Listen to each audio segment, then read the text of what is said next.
This audio presentation of Neville Goddard, Imagination Creates Reality, is brought to you by audioenlightenment.com. Copyright 2016. All rights reserved. Your own wonderful human imagination is the actual creative power of God within you. It is your savior. If you were thirsty, water would be your savior. If you needed a job, employment would be your savior. Your imagination is the power to save you from whatever circumstance you now find yourself. You can experience your heart's desire through the use of your imagination. Nothing is impossible to your imagination. Your imagination is unlimited in what it can accomplish.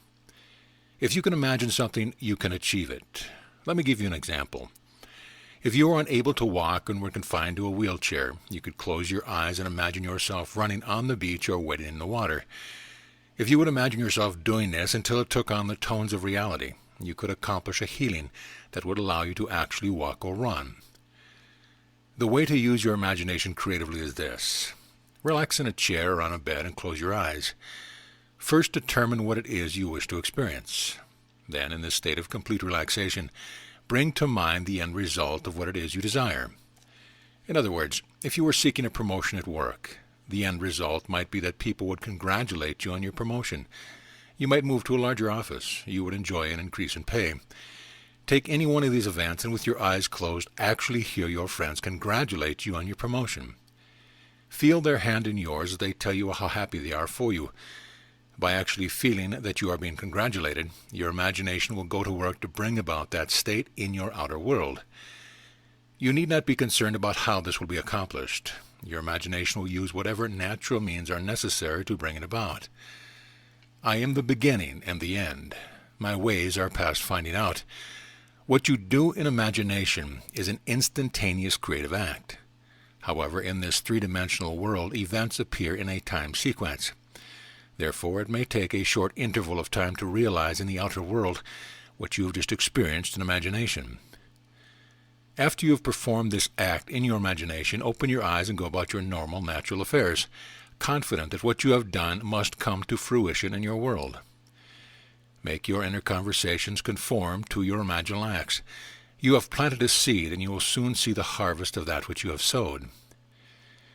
When you go into your imagination, make sure that you are actually performing the action, hearing the words, touching the object, or smelling the aroma in your self-conceived dreams. What you do in your imagination is not merely a daydream in which you see events in your mind's eye. You must enter the dream as if it were actually there. You must make then now, and make there here. To make this perfectly clear, imagine that you would experience driving a new car after you have achieved your goal. In this case, you would not merely see a new car in your mind's eye. You must actually enter the dream. Feel yourself seated behind the steering wheel. Smell the newness of the interior. Feel yourself enjoying a comfortable ride. Feel the happiness that would be yours after accomplishing your dream. That which you experience in imagination is an actual creative act. It is a fact in the fourth dimension of space, and will make its appearance in this three-dimensional world just as surely as planting a seed will result in the growth of a particular plant. Once you have planted this seed in your imagination, do not uproot it by being anxious about how it will be accomplished. Each seed has its own appointed time.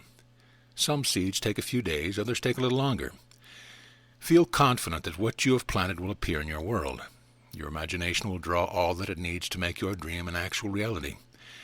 If it takes others to play a part in order to accomplish your end, your imagination will draw that person into your drama to play his or her part in the sequence of events. Your only responsibility is to remain faithful to your imaginal act until you experience it in your outer world. You can repeat your imaginal act each night before falling asleep. In fact, you may wish to enact this drama over and over again until it feels normal and natural to you as you drop off to sleep. Your imagination will work out the means to realize your dream while your conscious mind sleeps.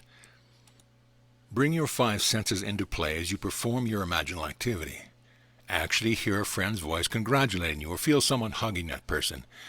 If you wanted a new piano, run your hand over the smooth wood, touch the keys, and listen to the sound. If you wanted to receive a dozen roses, actually smell the fragrance and touch their velvety petals. Finally, you must be persistent in attaining your desire.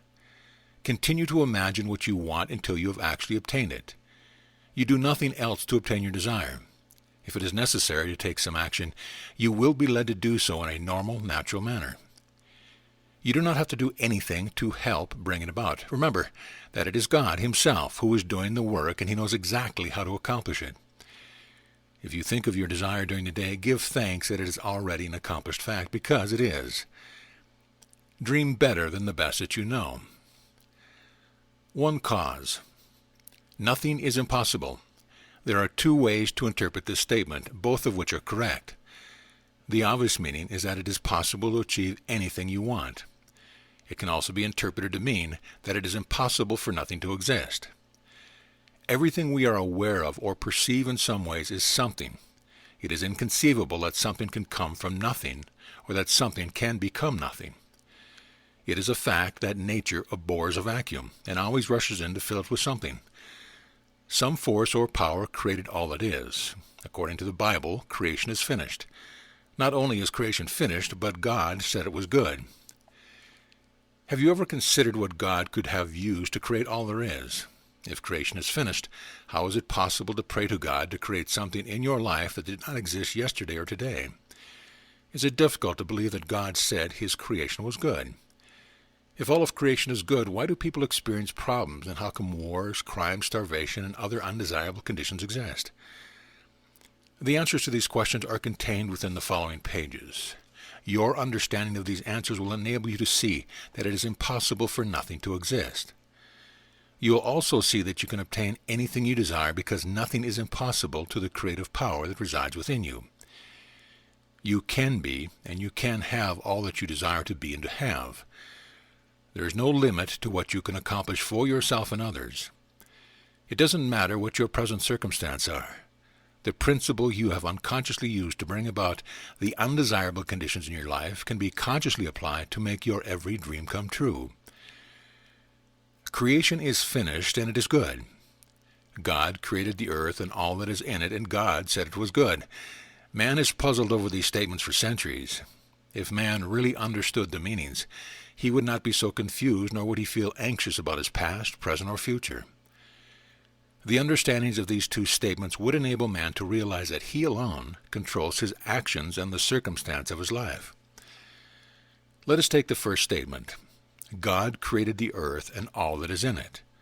God is infinite. Therefore, God must have been before any form came into being. What substance could He have used to create all that exists? There can be only one answer. God created everything that exists from the only substance available, Himself. God, or thought consciousness, spoke the word and brought everything into being out of Himself. Everything you perceive is made of the one substance, God. The one substance back of everything is energy, and that energy is God, or the Word. Although scientists and medical men can analyze the various chemicals of which the body is made, none can combine these chemicals to form a living person. Since God created all that is out of Himself, it follows that God is the Creator and the creation.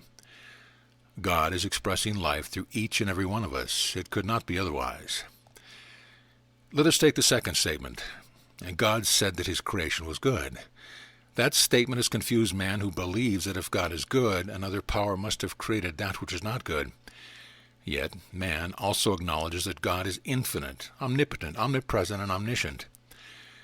These qualities of God must include all forms, all events, and all situations.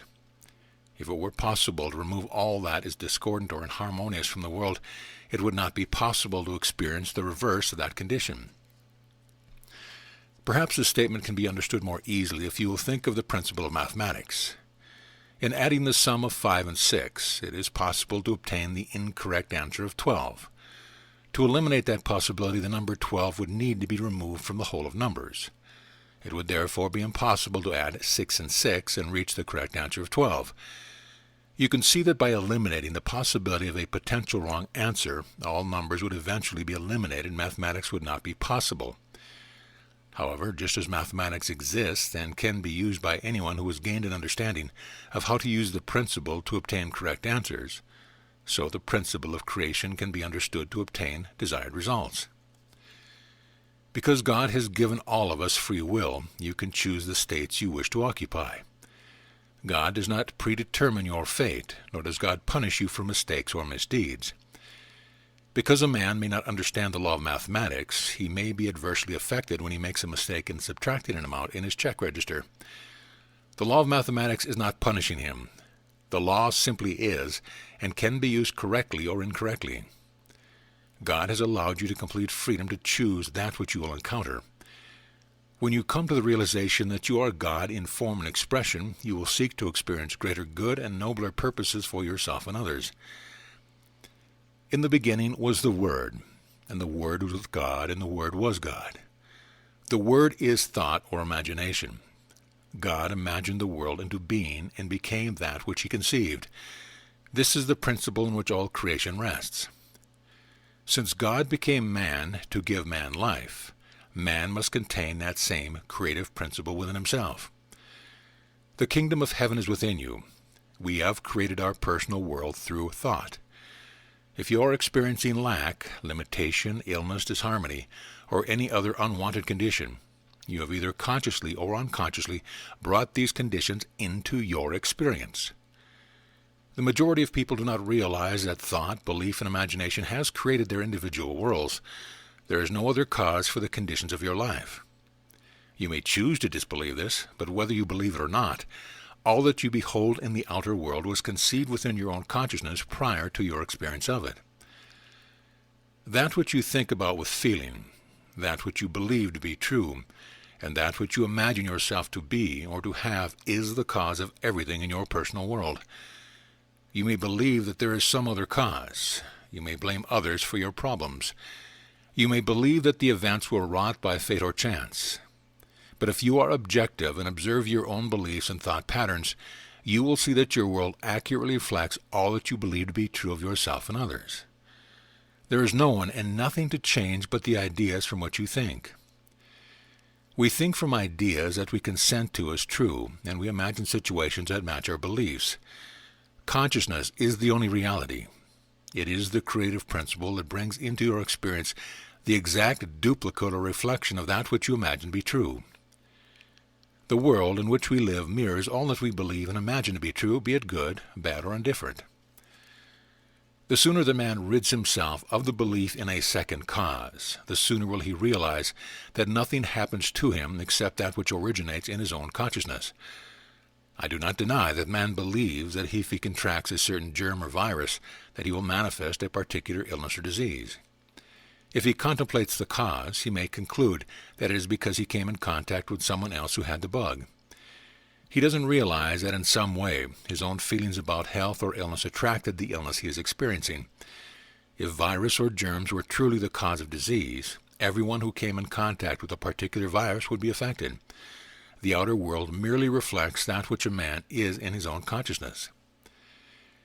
It doesn't matter what you have been taught. You can change your beliefs and so change the circumstance of your life.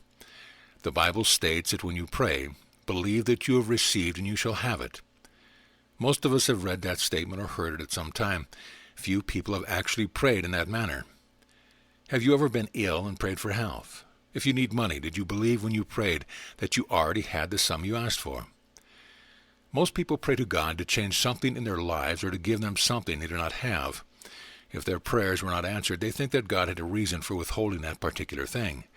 They think that perhaps God didn't grant their request because he didn't want them to attain their desire for some reason known only to God. Man sometimes thinks that God doesn't answer prayers because man is undeserving of that which he seeks. Man must learn to believe in that which he does not, at the moment, see in order to grant himself that which he desires to have.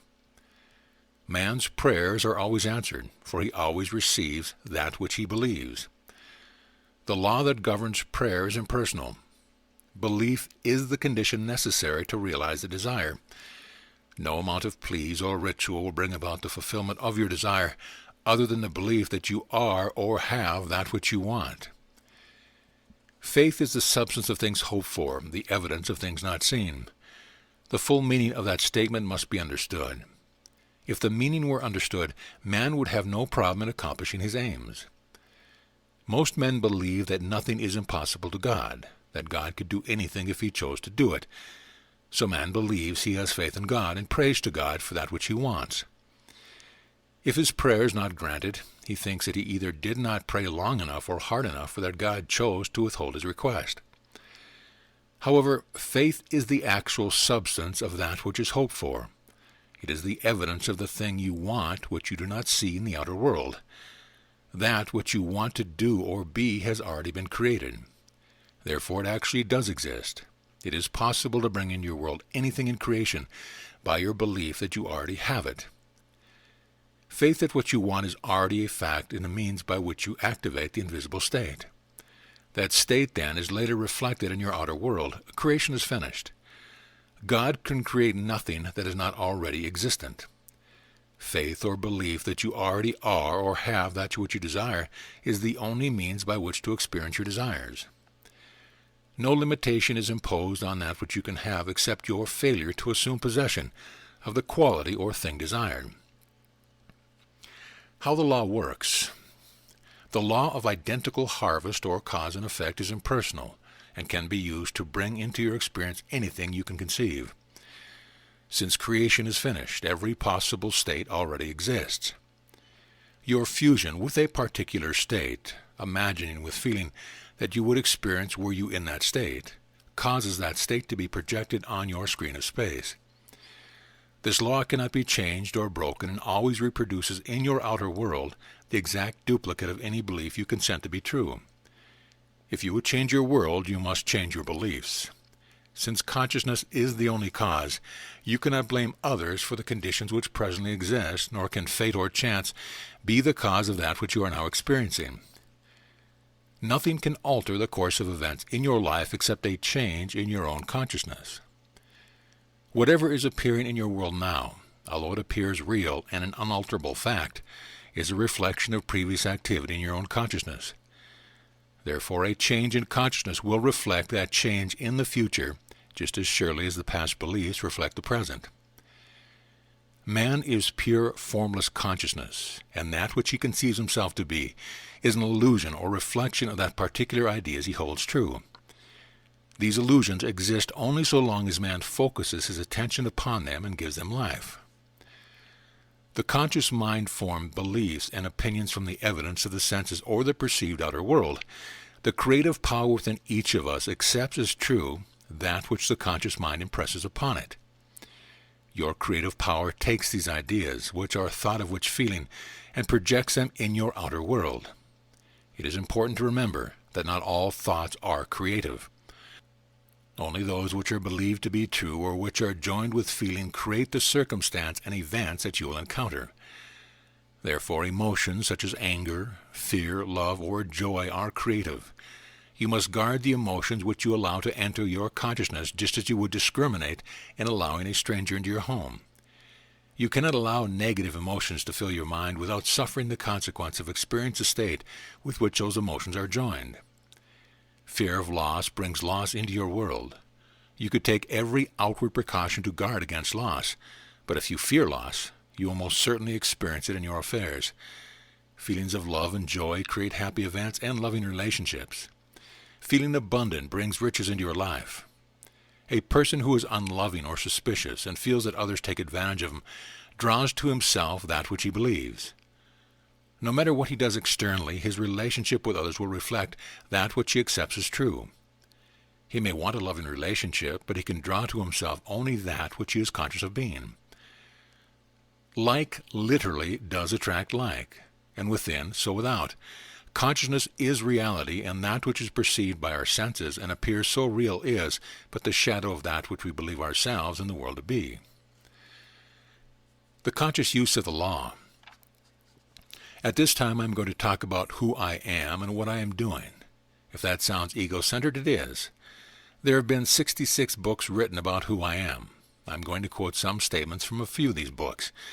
You have heard many of those quotes, but didn't realize that they were talking about the being that I am.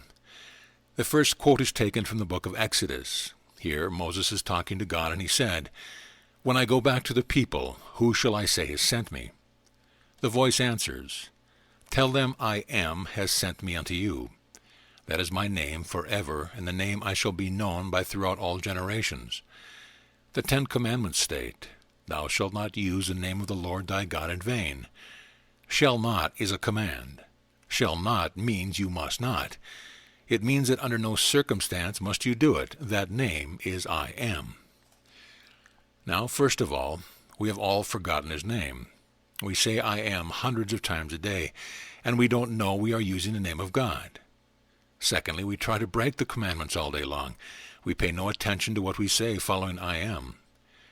When we say I am and follow it with something we would not like in our world, we're using the name of the Lord, but not in vain. The Bible states we cannot use the name in vain. Nothing we say preceded by I am is in vain. That's his name. It is God himself, and because it is God, it is creative. God gave us himself. He is I am, and that is who I am. I can never forget that I am. I may forget who I am or where I am, but I can never forget that I exist. Whenever I say I am is creating something. Prayer is believing that we have already received that which we ask. When I say I am attaching my awareness of being to something. Now you can lie and not believe what you are saying, but you cannot believe something about I am and not create it.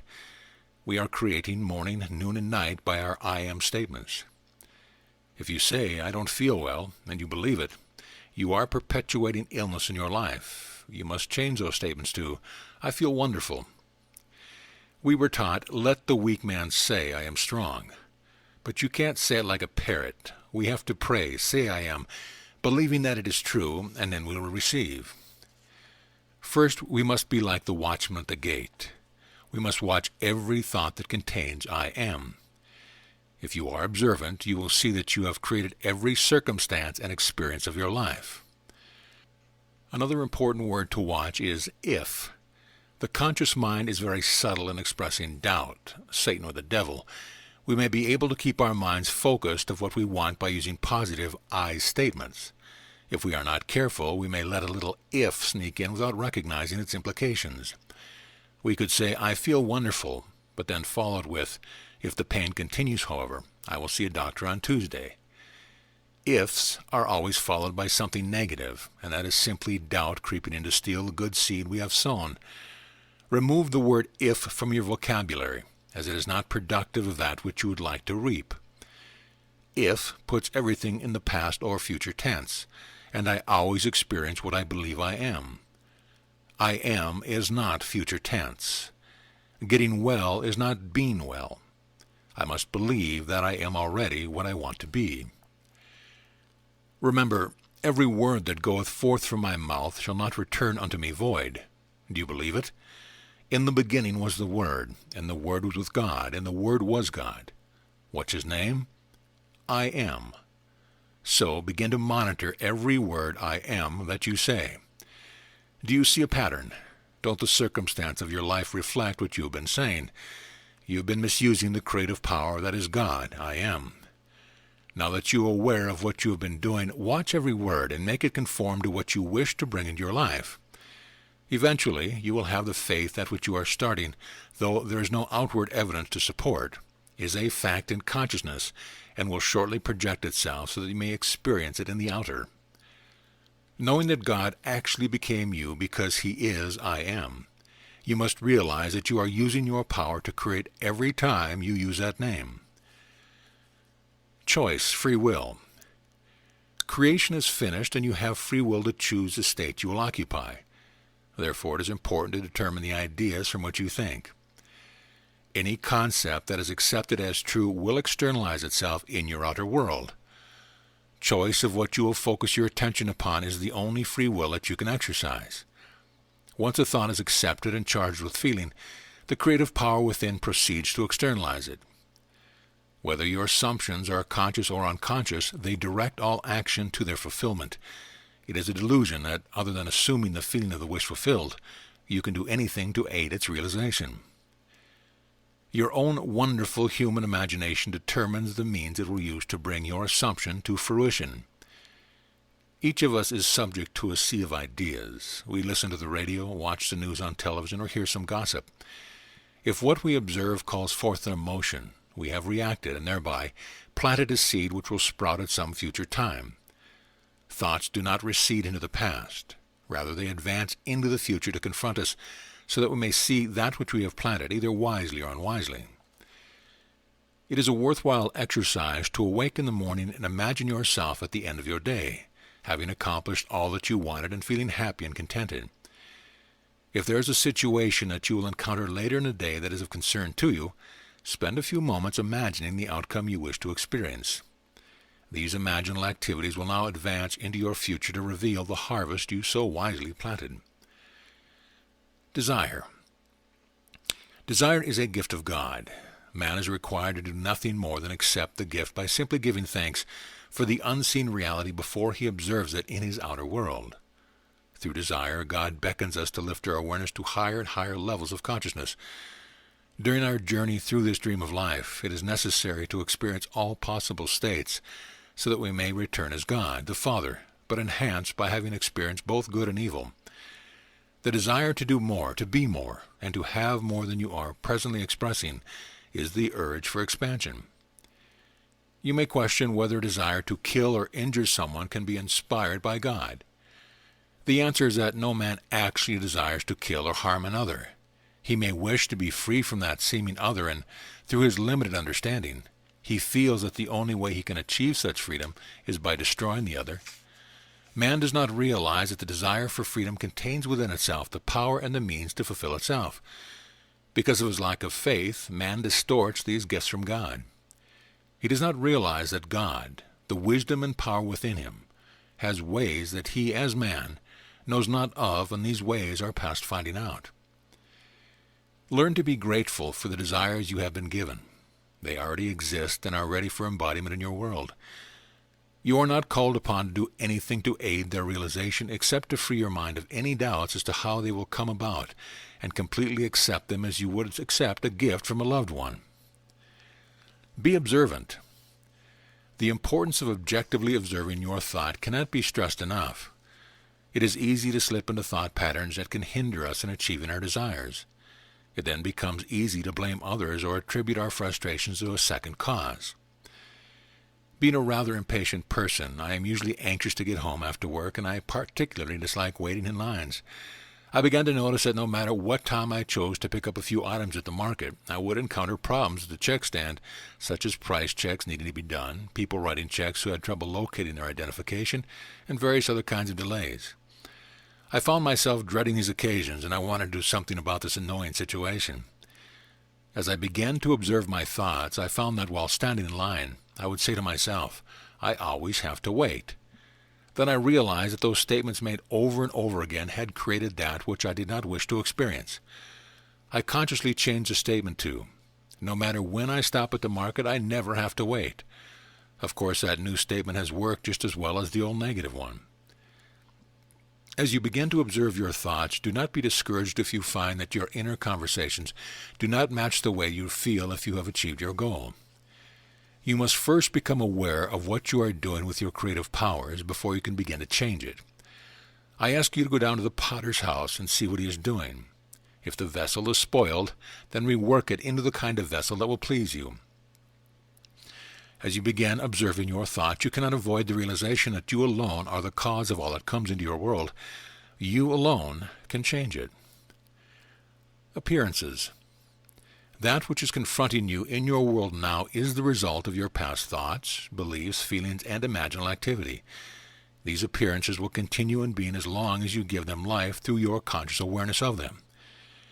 You must disregard the evidence of your senses as it pertains to any desirable condition in your life.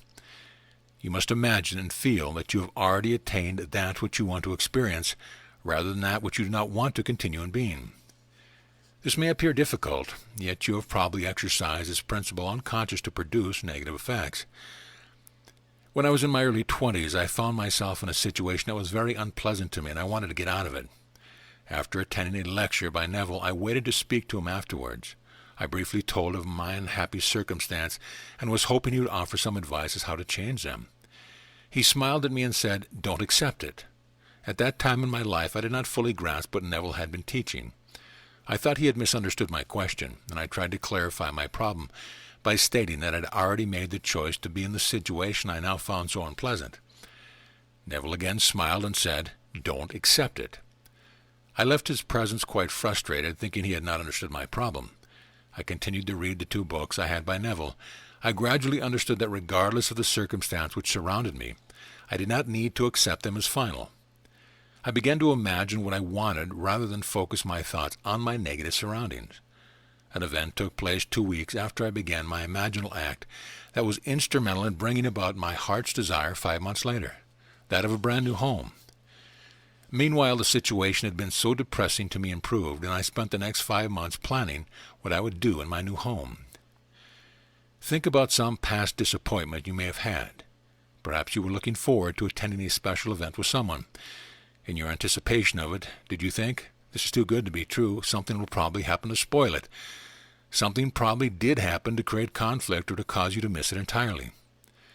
Man finds it relatively simple to disregard the promise of something good by thinking of all the reasons why he cannot achieve it.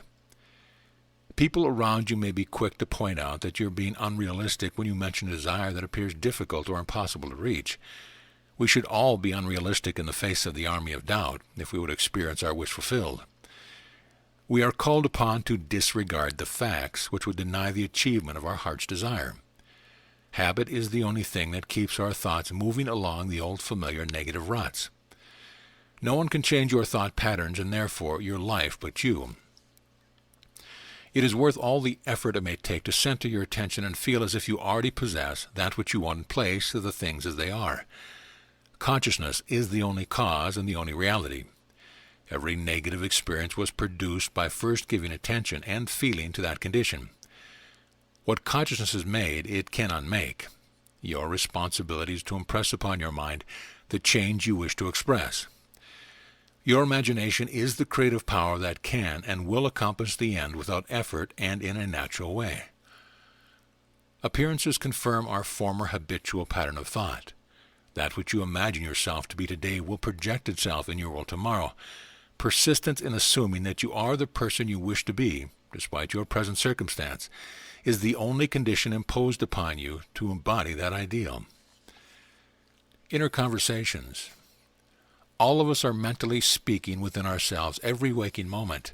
Our inner conversations must match the wish fulfilled if we would realize our desire. If our desire is for a better job and we imagine ourselves being congratulated because we are gainfully employed in a wonderful position, we must also make our inner conversations conform to that end. We must be certain that we are not saying within ourselves something like, "The boss of mine doesn't believe in promoting people," or "It would be difficult to find any job at my age, never mind a better one," or similar statements that would imply that we do not have that which we desire. We must persist in the feeling of our imaginal act by making our mental conversations conform to what we would say had we already realized our aim. If, for instance, we wish to own a new car, we would imagine a new car parked in our garage, or imagine ourselves driving it, or imagine our friends admiring it. We must then make our inner conversations reflect the type of conversations we would engage in were we really the owners of a new car. Our conversations could consist of discussing our new car with friends, such as telling them of the wonderful fuel mileage we are receiving, or hearing our friends tell us how much they enjoy riding in our new car. Our inner conversations are just as creative as our deliberate imagining of the wish fulfilled. In fact, if they are of the opposite nature, they can negate what we have imagined. You must watch what you are saying internally to make sure that these conversations coincide with your wish fulfilled. If you become aware that these inner talks contradict what you would like to achieve, revise them so that they follow along the track that would indicate that you already have what you desire or are already the person you wish to be. Revision. Your present world reflects the sum total of all that you believe to be true of yourself and others. That which you imagine yourself to be today goes forward and will confront you in the future. If you have forgotten your imaginal activities of the past, that which you see appearing in your world indicates the kind of seeds you have previously sown. Assuming the feeling of your wish fulfilled is using your imagination creatively to bring into your world that which you desire to experience. You can use the art of revision to change the effects of prior thoughts and beliefs.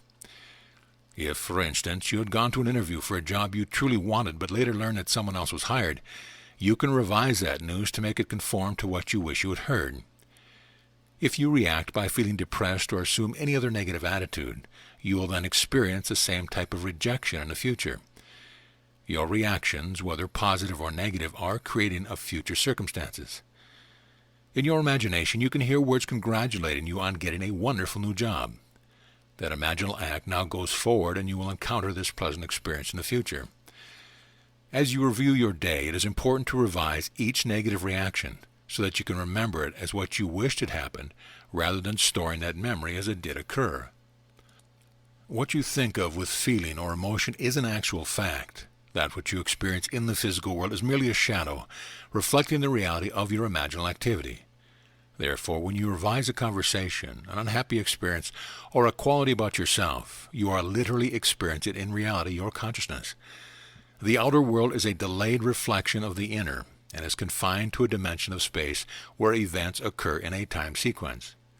Revision, then, literally changes the past. It replaces what occurred in the outer world with a revised version. The revised scene then gives off its effect by going forward to change future events. Dwelling on past irritations or hurts perpetuates them and creates a vicious circle that serves to confirm these negative emotions. The circle can be broken by starting now to revise anything that you no longer wish to sustain in your world. By revising the past, you rid yourself of any effect it may have on your future. Revision is truly the key, which can be used to unlock the doors that have kept you trapped in a particular state. Be ye transformed by the renewing of your mind. States of consciousness. All states exist and are a fixed part of creation. Anyone can enter a state consciously or fall into a state inadvertently. You may move into different states throughout your lifetime, or you may occupy a single state. Desire is what usually motivates us to move from one state to a higher level. Since a state is total and complete in itself, when we enter a state, we are compelled to behave in a manner dictated by that state. For instance, in the state of poverty, we would find ourselves constantly in need of funds. We would have difficulty making ends meet and have no way to enjoy luxuries. Should we be given a large sum of money, if we remain in the state of poverty, filling our minds with thoughts of lack and limitation, we would soon find ourselves without funds and again experiencing the same difficulties. The reverse would be true if we occupied a state of wealth. When we are in a state, we see only the contents of that state and are compelled to act in accordance with all that the state entails. While in a particular state, you believe certain things are true and would find it difficult to understand another point of view. In that state of poverty, it is easy to focus your thoughts on the problems of providing food, shelter, and clothing. When you succeed in moving out of this state, you no longer find it difficult to acquire these things. Most people attribute this change of fortune to a change in circumstance. However, unless you have moved from the state of poverty, no change in circumstance would be permanent. Rather, moving out of the one state and into another one, your imagination automatically creates a change in your outer world. The Bible has personified every type of state and calls these states by names known to us as Moses, Noah, Job, Peter, Andrew, and Jesus.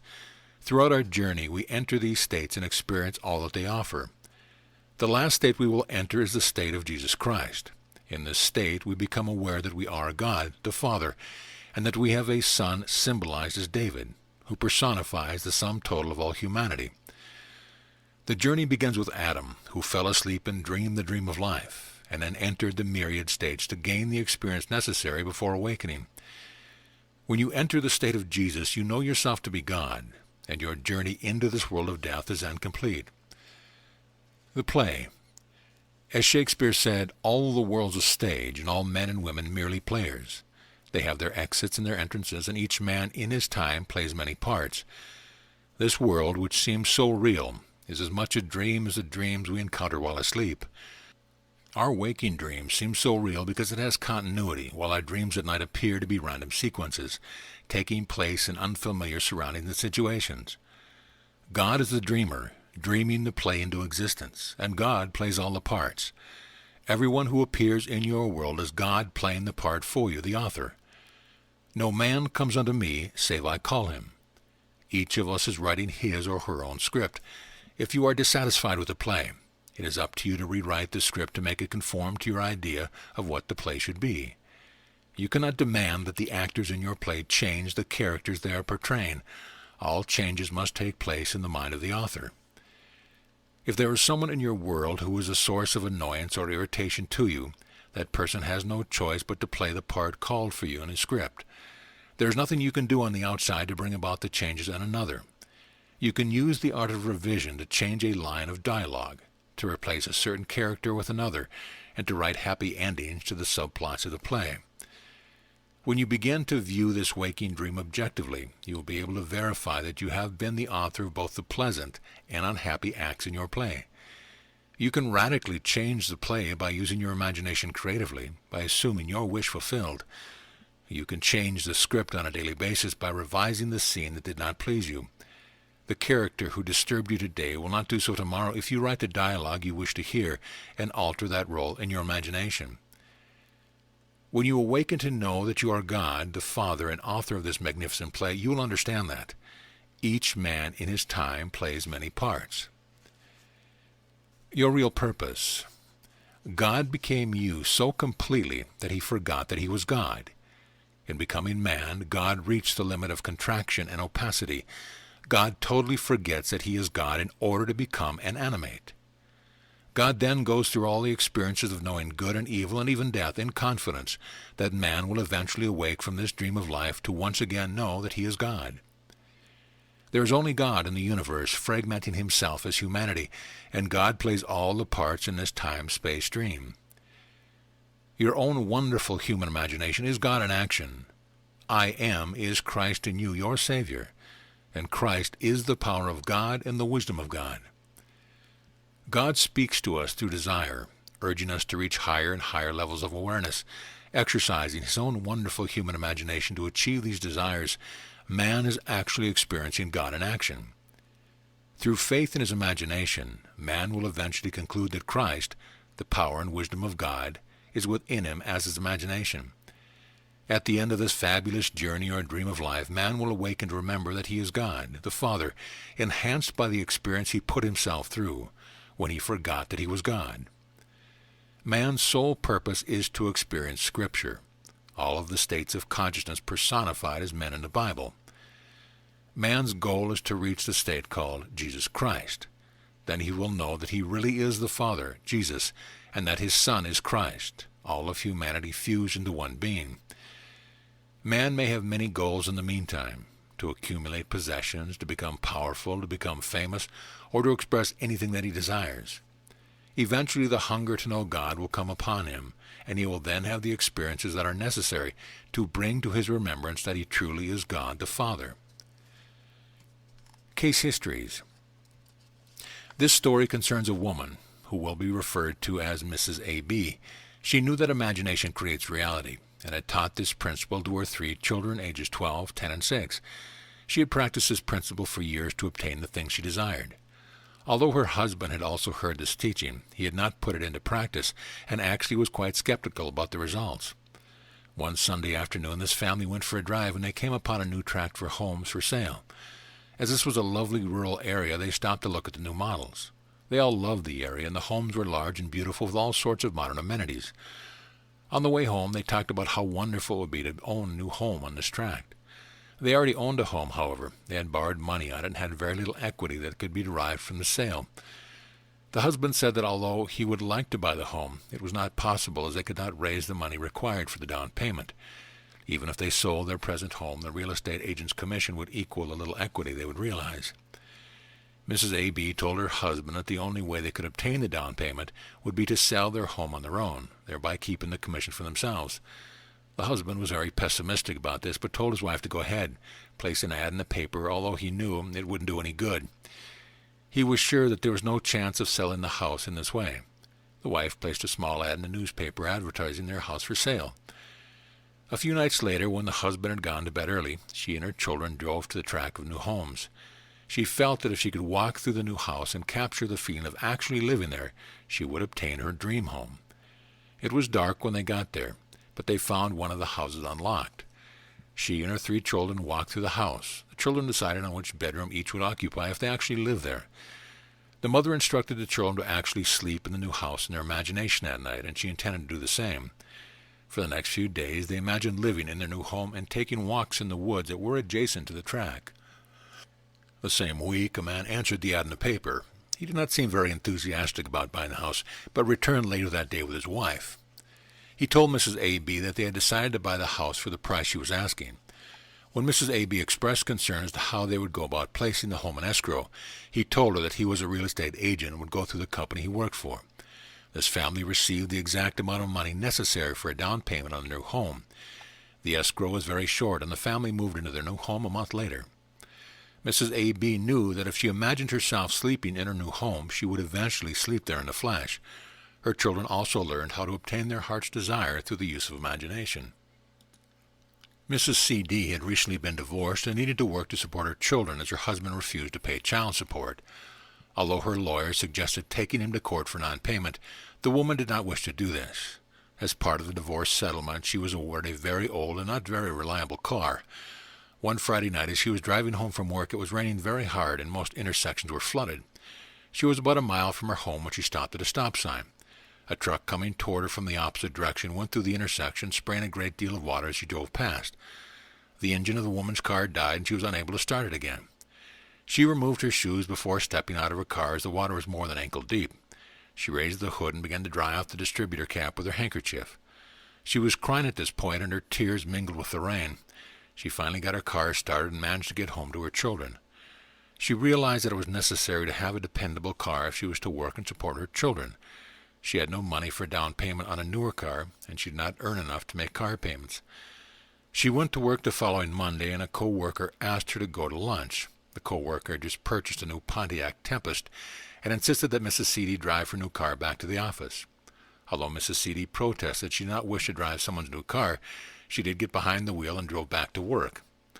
While she was driving the new car, she captured the feeling that this was her car, and she felt the thrill of owning it.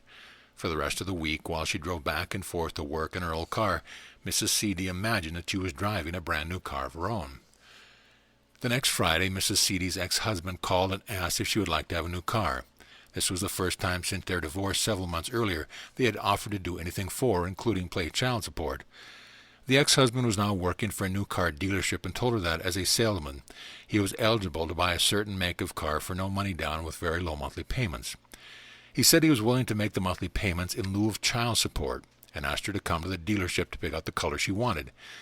It just so happened that the make of the car eligible for this special deal was a Pontiac Tempest, the same make and model as the car she had driven that belonged to her co-worker. Mrs. C.D. was able to obtain, through use of her imagination, what she could never have obtained through her own efforts at the time.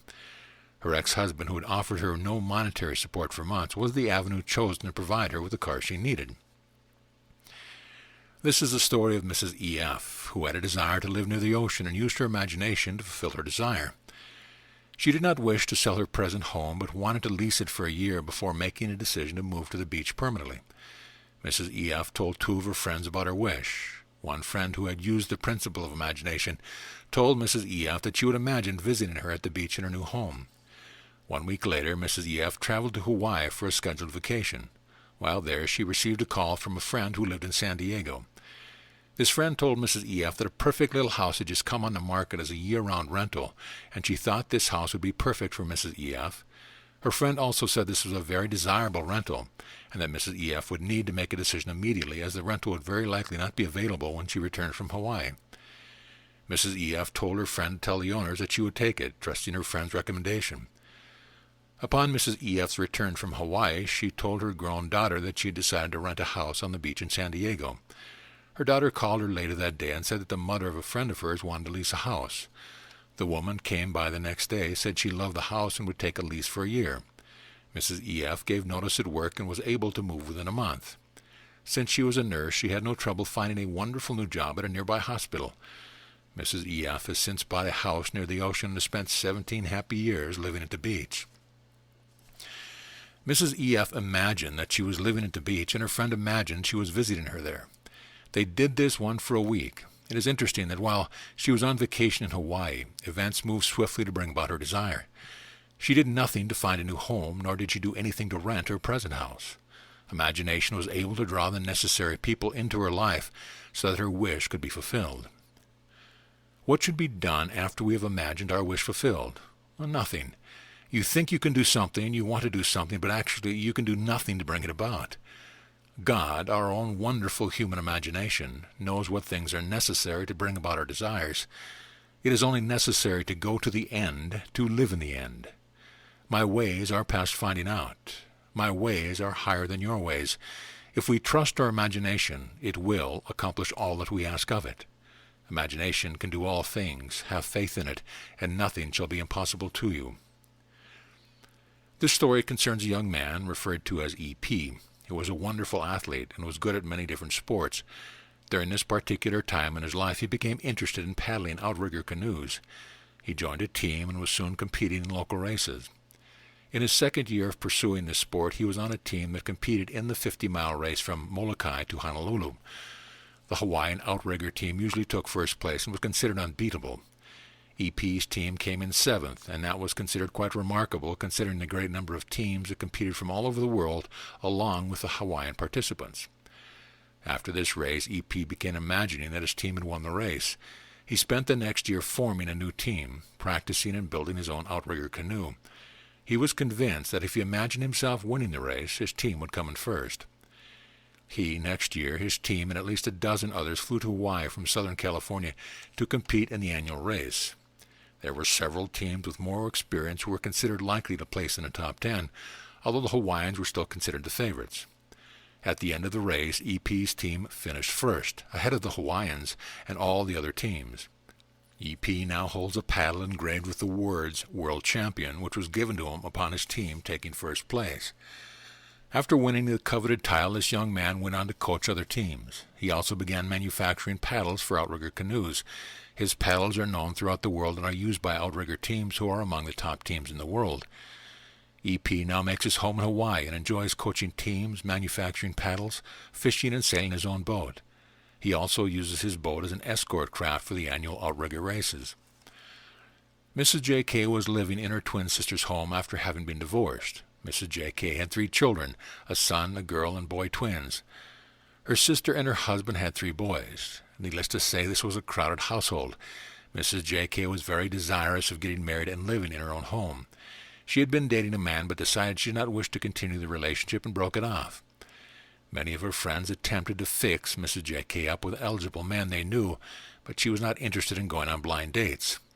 Several of her friends commented that if she wished to meet an eligible man, she would need to get out and go places. The twins believed in the creative power of imagination, and they had a friend who also knew of the power of imagining. The 3 women determined that they would imagine a ring on Mrs. J.K.'s finger, which would imply that she was married. They did this for several weeks. During this time, Mrs. J.K. also imagined herself living in her own home.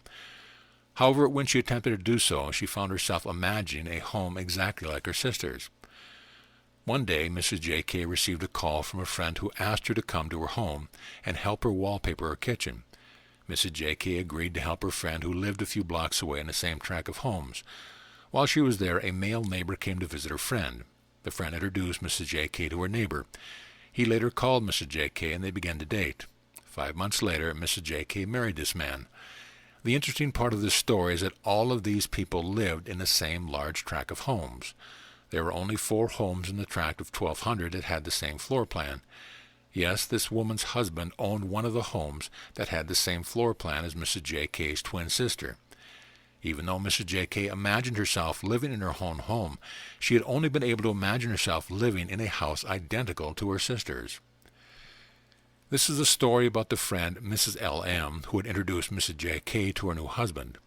During their relationship, Mrs. J.K. had tried to explain the principle of imagination to her friend, who was very doubtful that it would work.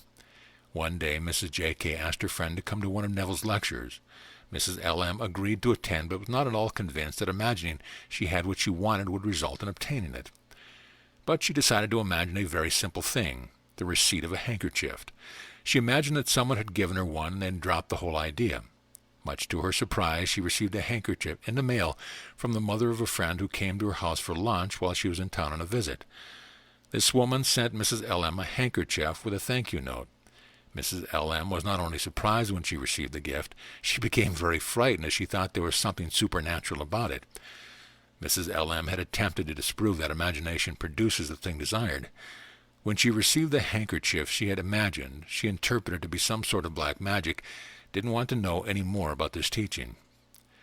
I could relate hundreds of incidences involving dozens of people in which imagination was used to bring about the desired results. I have chosen just a few stories to illustrate that imagination can be used to solve all manner of problems and bring into your experience your every heart's desire. So ends Imagination Creates Reality.